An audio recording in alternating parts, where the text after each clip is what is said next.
Next collar, अस्सलाम वालेकुम। जी वालेकुम सलाम। जी, कौन और कहाँ से? मैं बरी से बोल रहा हूँ, मोहम्मद जुल्फ़िकार मेरा नाम है। जुल्फ़िकार भाई, कहाँ से बताया?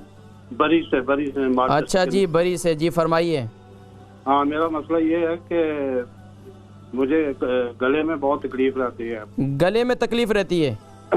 ये तो गले में ऐसे लगते है जैसे कोई बलगम फंसी हुई है, बाहर नहीं निकलती।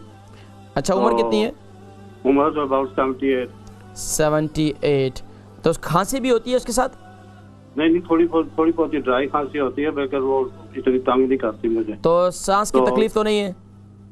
सुबह से लेकर 12 बजे तक ठीक रहता हूँ। उसके बाद जब खाना खा लेता हूँ, उसके बाद फिर ये ऐसे है जैसे कोई वजन होता है गले में, तो वो हर वक्त तो मतलब अभी उसको हटाने की कोशिश करता हूँ, तो वो आप देखिए, मैं इंशाल्लाह जिक्र करता हूँ, ठीक है।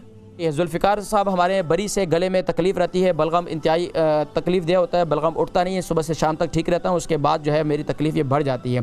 देखिए, जिनको भी बलगम की इंतहाई शिकायत रहती है, जैसे कि आज भी मैंने जिक्र किया, जो मैंने नुस्खा शुरू में बताया उसे इस्तेमाल करें।